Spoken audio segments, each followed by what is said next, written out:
now.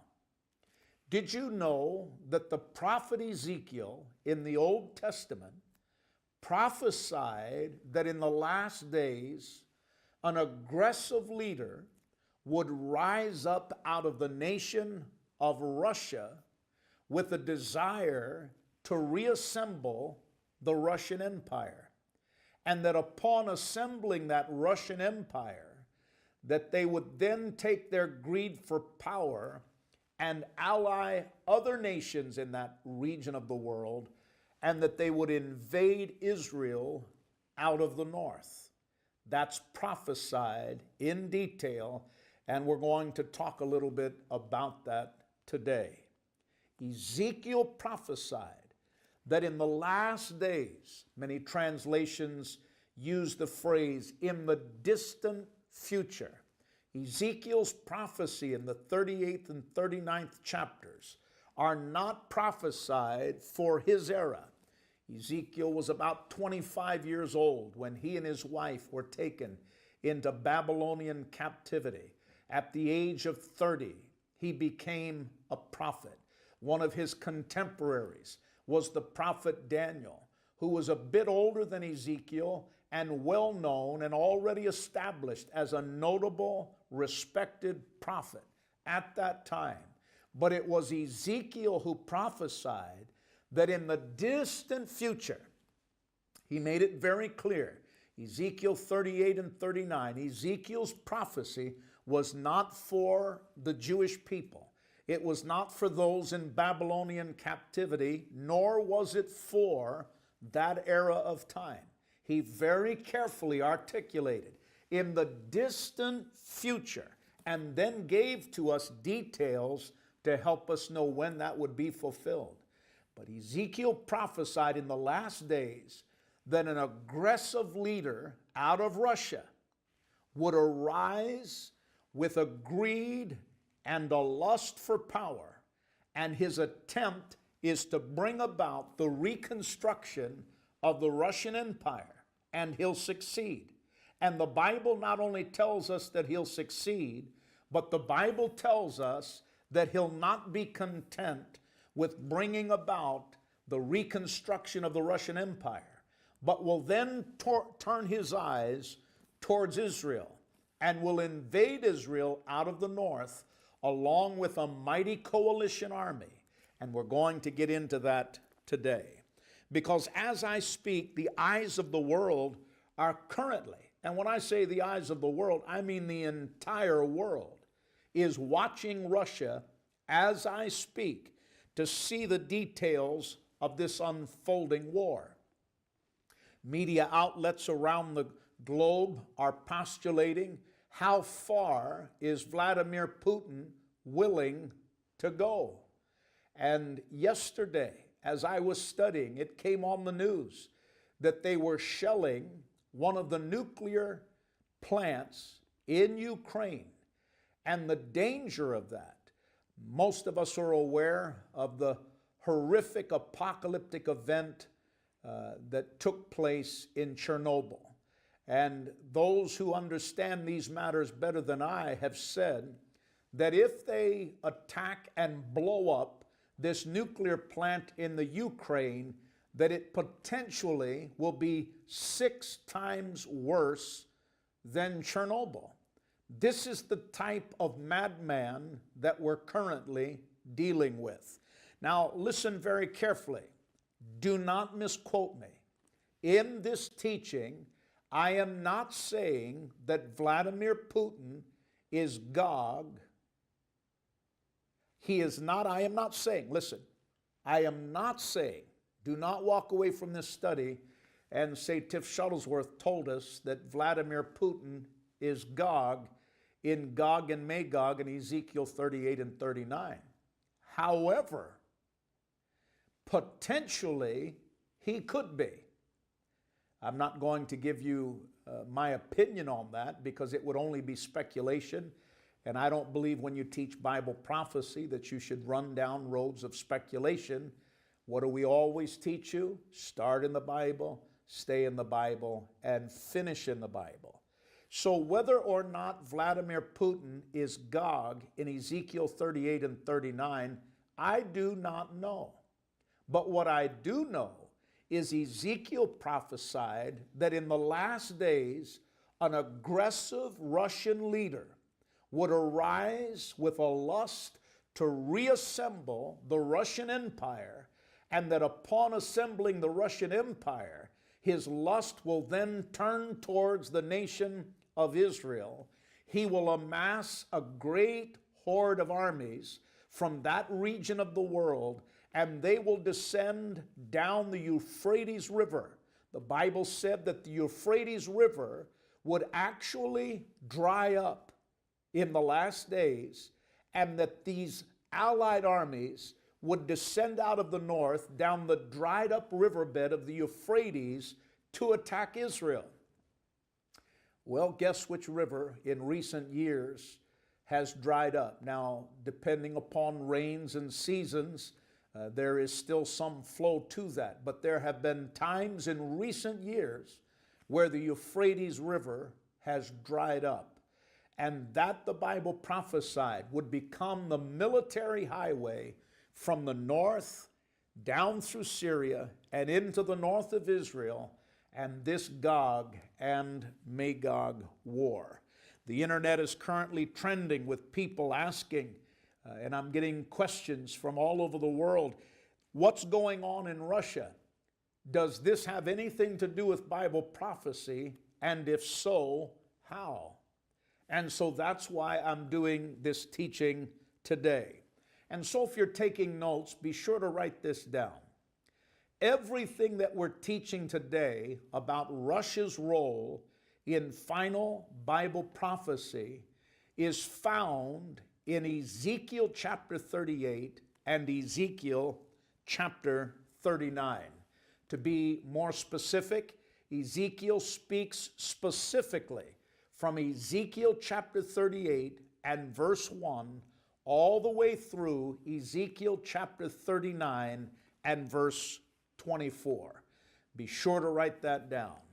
Ezekiel's Gog and Magog prophecy begins in Ezekiel 38 and verse 1 and goes into Ezekiel chapter 39 all the way through verse 24. Now, I don't have time to teach on it today, but Ezekiel 36, Ezekiel 37, Ezekiel 38, Ezekiel 39, all of that is prophetic and very detailed concerning Israel in the last days. In a thumbnail, Ezekiel 36 deals with the fact that God is going to begin to regather the children of Israel, the Jewish people, from the ends of the earth after they have been dispersed on two separate occasions. And then the Bible tells us they were driven out of the land in AD 70, again in AD 135. There they were dispersed to the ends of the earth. God said in the last days He'll regather them. That is being fulfilled. Many would say it has been fulfilled. Between America and Israel, the rest of the world combined has less than 17% of all Jews in the world. The greatest percentage of Jews in the world are currently in Israel, and that varies depending upon polling, but it's about 6.8 to 7 million Jews who currently reside in Israel, and about 6.3 to 6.5 million Jews reside within the area of New York City. But between New York City and Israel, the remaining Jews in the remainder of the world is less than 17%. And even what we're watching going on in the news as I speak in Ukraine, many of you have seen that the Jews in Ukraine are doing their best to flee to Israel. This is straight out of the Bible.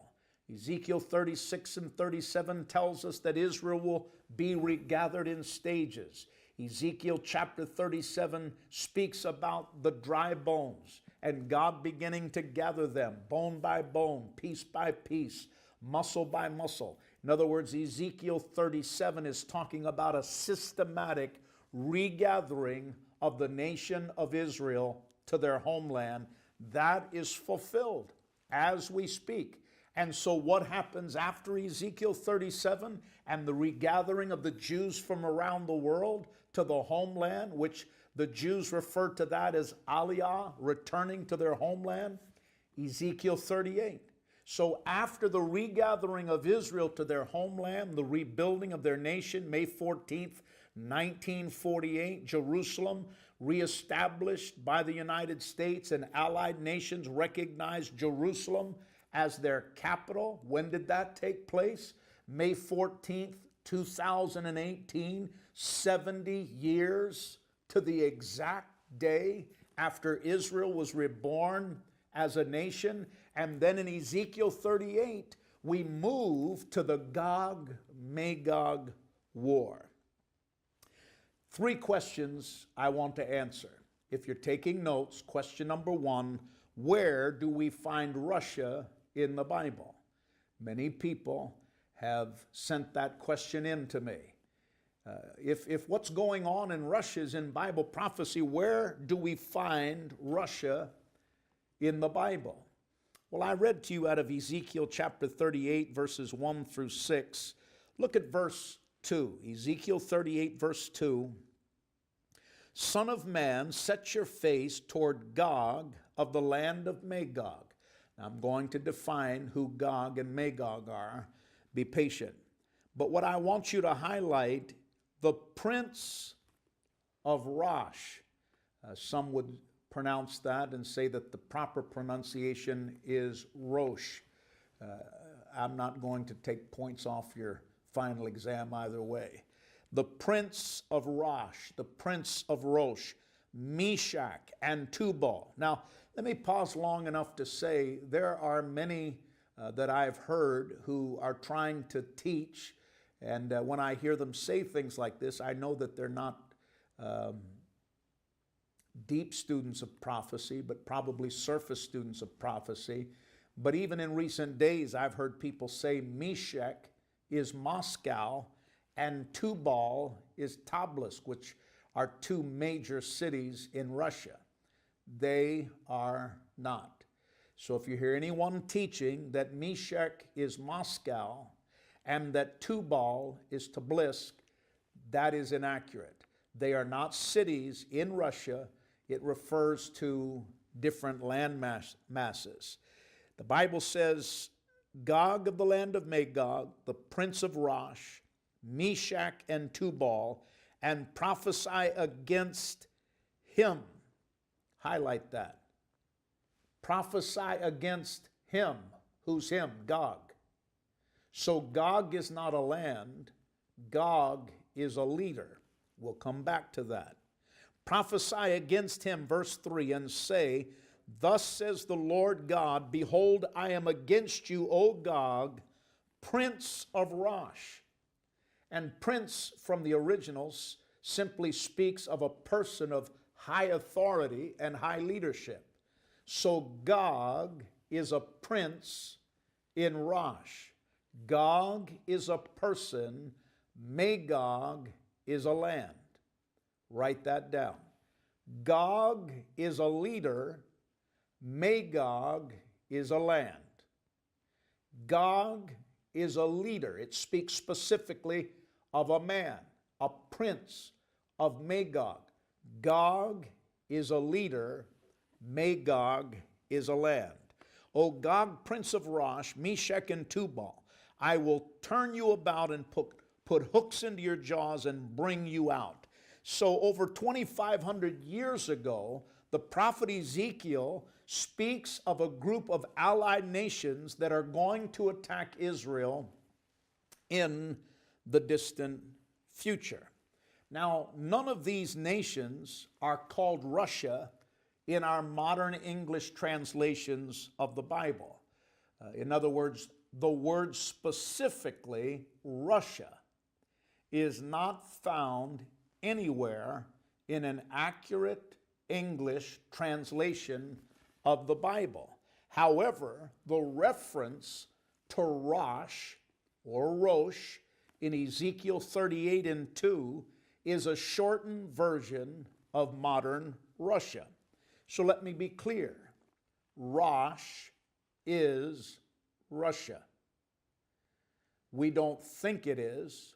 There's not a whole lot of debate, at least among reputable scholarship. It is absolutely clear by the reference of geography that the landmass in the distant north above Israel is Russia. Now remember that Israel is the centerpiece in the Bible, both prophetically and geographically. Now that's so important. That's just a Bible prophecy golden nugget. Please write it down. Let me say it again for emphasis. When you study Bible prophecy, Israel is the centerpiece, both prophetically and geographically. So here, for example, when Ezekiel the prophet 2,500 years ago speaks about the land in the distant north, it is speaking concerning Israel being the centerpiece of the prophetic compass and the land due north. Moscow is located 1,662 miles due north of Jerusalem. There's a graphic that you'll see, and in that graphic, what I want you to see, not only is Moscow 1,662 miles due north of Jerusalem, the bearing degree on a compass from Jerusalem to Moscow is approximately only 4 degrees. And sometimes in reading eschatology authors and various papers and books and textbooks, you'll hear the statement made, Moscow is due north of Jerusalem. Well, that's pretty much accurate. There's only 4 degrees of difference approximately on the compass. So when you understand that Israel is the centerpiece of Bible prophecy, both prophetically and geographically, then you can identify Ezekiel's geography as well as prophecy when he refers to the landmass to the distant north. Now, I've taught on this before, and I recently had an individual that said, that's a lie. You know, Syria is north of Israel. Well, I obviously understand geography. I know that Syria is on the northern border of Israel. What I am saying is the major landmass of empire power is not talking about Syria, it's talking about Rosh, which is Russia. So both the Old Testament prophets of Ezekiel and Daniel describe Israel's end-time aggressor as descending from the north. Daniel used the phrase king of the north to describe the commander of these allied nations in Daniel chapter 11. Ezekiel's prophecy also agrees and lends support to Daniel, indicating the invading armies will come from the far north. And it's always amazing. There's always, no matter what you teach, there's always somebody on the internet who has to prove that their IQ is 0.7 degrees higher than yours, and Syria is north. I'm speaking to you hoping that as students of the Bible that you understand that the Bible's talking about empires and ancient land masses. Russia is indeed from the far north. And I emphasize that because for those that want to start playing geography puzzles with me on the internet, first of all, I don't answer your comments. I don't answer foolishness. I only answer serious students. But the Bible specifically says far north, not the nation bordering far north. And of course, any serious student of history knows that national boundaries and national names go through changes on a regular basis. Russia, listen carefully, write it down, Russia is the only modern nation that matches Ezekiel's prophecy and his description. Hands down, no doubt about it. Rosh is Russia. Could I be any more clear on that point. Rosh or Rosh is indeed Russia. It is the only modern nation that matches this description. So the brief answer, if you're talking to a friend, is to say the word Russia is not found in any modern English translation, but in Ezekiel chapter 38, a nation called Rosh is, and we know that prophetically and geographically, Rosh is Russia. Question number 2, who are Gog and Magog? Now listen very carefully, because this is a point of confusion even in people in full-time ministry. It's amazing to me how many times I'll hear people in full-time ministry, and not rookies, people that have been in ministry for a quarter of a century or 30 or 40 or more years, confuse this, either because they've not been diligent students of prophecy or because they read and assume. Because if you just read the Bible and assume that when you hear Gog and Magog anywhere in the Bible, it's the same thing, I'm not condemning it. I understand it's an easy step to be mistaken. So let me point this out to all of our students. There are 2 Gog-Magog wars in final Bible prophecy. Write that down. There are 2 distinct, different Gog and Magog wars in final Bible prophecy. The first one is what we're covering today, found in Ezekiel 38, from Ezekiel 38 verse 1 to Ezekiel 39 and verse 24. That Gog and Magog war is the first Gog-Magog war. There is a second Gog-Magog war, and that is found in Revelation chapter 20, verses 7 through 10. In Revelation chapter 20, verses 7 through 10, there is a second Gog-Magog war. And so in your notes, be sure to have that down. There are 2 Gog-Magog wars. The first is found in Ezekiel 38, verse 1 through 39, verse 24. The second Gog-Magog war is found in Revelation chapter 20, verses 7 through 10.